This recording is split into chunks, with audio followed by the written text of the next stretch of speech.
waving at the referee to come stop the fight. Bow, come stop the fight. Bow, come stop the fight. Am I lying, doggy? From the second Bronny joined the purple and gold, controversy became his shadow. Yet, the current storm isn't merely social media noise. The fire is burning within the inner circle.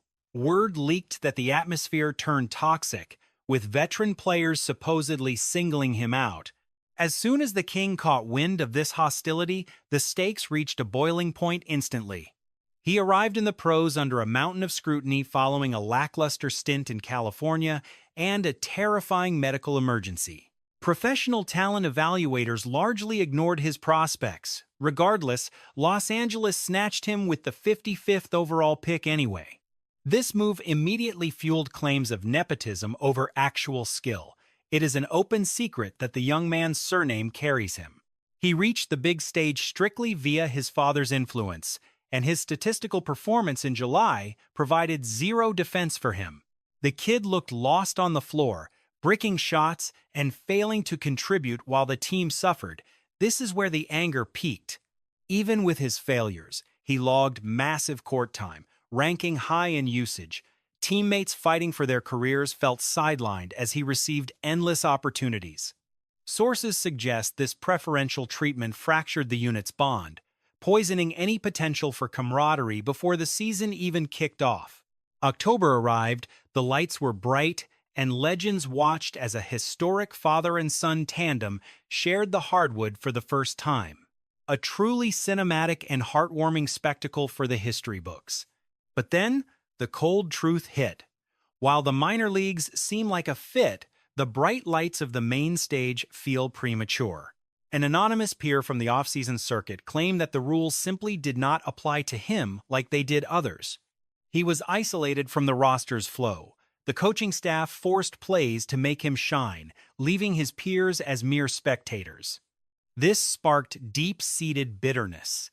Players believed their professional lives were being tossed aside to nurture the heir of the franchise icon. High-profile commentators openly doubted his merit, wondering if the front office was manufacturing a career that simply wasn't earned through sweat. Now, let us dive into the heart of this chaos. Listen closely, everyone. Is it finally time to admit that his talent level falls far short of what a championship-caliber roster requires? Are we ready to face the music yet? Despite the noise, the executives in the front office refused to blink or pivot. The higher-ups dismissed the backlash as pure envy, claiming the critics were just bottom-tier players who lacked the skill to compete. Regardless, the new head coach labeled him a long-term investment, feeding him steady minutes regardless of how many shots he missed. Leadership prioritized future potential over winning now. This gamble continued even as the defeats piled up and the media scrutiny intensified globally. Certain former pros and pundits tried to sell the narrative that the rookie possessed the complete package of skills. They argued he was just a few minor adjustments away from greatness, which honestly sounds like a massive reach to me. Seriously? To be fair, he did show brief glimpses of what could be. During those last few games in Vegas, he notched 20-plus points, showing a rare aggression and shooting touch that silenced the doubters temporarily. However, a couple of hot streaks couldn't mask a month of failure, and the argument over his legitimacy remained a constant roar. The tension from the preseason bled directly into the high-stakes atmosphere of the professional schedule. He steps onto the hardwood and looks paralyzed by fear. Milwaukee's defense didn't even bother guarding him, essentially daring him to act. They played him like a non-threat, leaving him in no man's land and treating him with the same disrespect they show elite non-shooters. Then, the internet exploded during the Milwaukee matchup. He was handed a starting role and a golden opportunity to shut the world up. Instead, he froze. He had clean looks from beyond the arc but refused to fire, bringing the team's momentum to a grinding halt. His superstar teammate looked disgusted, and the bench boss reached his limit. Just 4 minutes in, he was yanked from the floor. Every lens focused on his walk of shame. The footage went viral, shattering his morale and pushing the internal team pressure to the edge. Friction is inevitable when the roster sees one kid being shielded while the rest of them are fighting for their professional lives. Once the patriarch of the family realized the heat his son was taking from within, a massive confrontation became inevitable. Now, consider the coach. He was practically screaming at the rookie from the sideline, begging him to just take the damn shot. The situation deteriorated so quickly that the coach began using colorful language to vent his frustration right in the kid's face. Take a look at this breakdown on your screen to understand exactly how the coach laid into him during that timeout. His command was simple: put the ball in the hoop. That single interaction shifted the entire narrative. A mere 4-minute stint, followed by an embarrassing benching, left the entire basketball world buzzing about his future. That explosion from the head coach wasn't random. It was the result of months of mounting irritation and unmet expectations. Since the early games, a fatal flaw remained: indecision. The coach's philosophy is uncompromising: if the defense leaves you, you make them pay. Instinct over hesitation. That cold-blooded mindset fueled 15 seasons of elite marksmanship: fire away or hit the bench. So watching the kid hesitate on clear shots sparked instant frustration. Turning down a scoring chance isn't generosity. It reveals vulnerability, and the league devours the weak. Yet, the young guard stayed silent, taking full responsibility post-game. He confessed to the press that his intensity lacked, backing the staff completely. Zero finger-pointing, zero deflecting, just raw ownership. Before long, the franchise moved him to the developmental circuit to sharpen his skills outside the blinding media glare. The gamble ignited his game. He tallied 15 points, dished 8 dimes, cleaned the glass, and locked in defensively with swagger.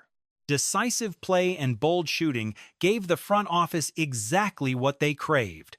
During that grueling stretch, his electric presence became the catalyst. Perhaps we thrust him into a high-pressure environment, navigating sudden travel schedules alongside the chaos of a high-stakes, nationally broadcasted showdown in Philadelphia.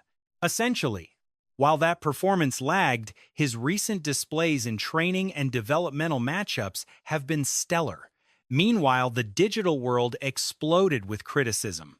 Critics shouted embarrassment, but the roster remained composed. With 10 wins against 4 losses, the winning culture smothered any hint of internal discord. Regardless, it ignited a massive debate among basketball circles. Where is the line between hard coaching and crushing a prospect? Can belief survive under such crushing weight?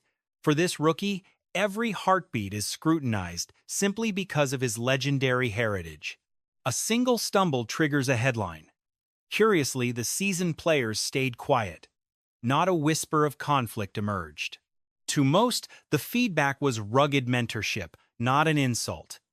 Yet, the public fixated on one question: how did the king react? Has it been rewarding to witness his undeniable evolution during this latest phase? Observing his maturation has been truly special. He is still just a kid finding his footing in this massive world. He recently celebrated his 21st birthday and remains a student of the game, evolving with every single minute on the hardwood. The father's silence stunned the masses. He maintained a strictly hands-off policy throughout the entire ordeal. No grievances filed, no shortcuts requested, no private calls to the staff. His stance is firm. The boy earns his keep. Avoiding interference is key, especially after that terrifying brush with death during his heart-related health crisis. Witnessing his physical recovery and return to the court outweighs any box score or playing time metrics. He tracks that gradual ascent, swearing by the progress that remains invisible to the cynical public. This path transcends the flashing lights. It centers on resilience and the transition into manhood. He seems to cherish the grind, though he is the better authority on that. He no longer lives under my roof, which naturally limits our daily interactions and deep conversations. The young man has his own residence now, so my oversight has faded, but he is thriving. Even when playing time dwindled to 60 seconds against San Antonio, the legend refused to voice any frustration. No social media outburst or backstage demands occurred. Sources confirm he fully honors every choice made by the bench boss. The rookie shared the consistent wisdom offered by his father. Block out the static. Disregard the whispers and online hostility. Avoid the toxic threads and focus on the labor. Master your own actions. Everything else is merely a sideshow. This mental toughness anchored him while global critics sharpened their knives. For a father, witnessing this, having the privilege to see your own flesh and blood chase a lifelong ambition is exactly what he always envisioned. We questioned his ultimate objective many times, and his answer never wavered. He belonged in the highest tier of basketball. Watching him finally stand on the threshold of that massive achievement as a father leaves me breathless. Every parent simply wants their children to turn their wildest fantasies into a concrete reality. This narrative transcends the sport itself. It is not about the demotions, the hate, or the trending highlights. It is about the grit. While most rookies would crumble beneath this immense weight, he remained unshakable. He embraced the grind and battled for his spot. He took no easy routes, despite having the world's most famous surname. In professional hoops, lineage might get you through the entrance, but only raw talent secures your stay. If this deep dive resonated, like and subscribe, because the saga of this father and son is just beginning. He is certainly his own man, just as I am my own person. Managing that level of observation and the digital onslaught at such a tender age would have broken me. When I entered the league at 18, the internet wasn't a factor, even though the pressure was immense. Massive expectations weighed on me, but I was spared the relentless 24-hour cycle of modern public judgment. From the evening news to sports panels, every single broadcast seems totally obsessed with this one person. King James traditionally pulls the strings, yet regarding his eldest, he has maintained a strange distance lately. Unlike his shadow general manager tactics of the past, he is swearing to let this process unfold naturally this time. On October 1st, 2025, LeBron shared a post framing his family dream as a personal milestone, rather than a demand for court time. Still, the mystery of how exactly the kid ended up in purple and gold lingers everywhere. Haters instantly screamed that blatant favoritism was the only reason. Most scouts ignored him for the second round, yet he secured the 55th overall spot regardless. His agent, Rich Paul, reportedly bullied other front offices, threatening a move to Australia to scare them off the trail. The league blinked, allowing the Lakers to snatch him in a calculated, unprecedented family power play never seen before. They are not just teammates. They are essentially marketed as a mandatory package deal for the whole team. It looks like the King might have gambled a bit too aggressively on his leverage this time. Not only did he secure $55 million from a desperate contender, he forced his struggling kid onto the roster too. Since nobody else wanted the deal, he is stuck in Los Angeles for now. The spark was lit back in 2022 when he vowed to follow his kid anywhere in the league. He basically admitted that playing with his boy mattered far more than chasing another championship ring. Once the draft concluded and he inked a 2-year extension, the media firestorm truly ignited. The outrage was massive, with fans claiming the entire draft system had been compromised for one family. Former center Brown did not hold back, accusing him of stealing opportunities from more deserving young ballers through pure force. Stephen A. Smith tore into the box scores, wondering why a struggling player was even getting minutes this week. This goes deeper than mere analytics, draft picks, or accusations of family bias at the very top. This is about a legendary dad watching his kids survive a brutal spotlight while learning to fight and grow. The road ahead is long, and these harsh trials will eventually forge the man he becomes in the end. If this story hooked you, hit that like button, subscribe, and tell your hoop-loving friends about all this drama. Stick around, because this family legacy saga is only just getting started.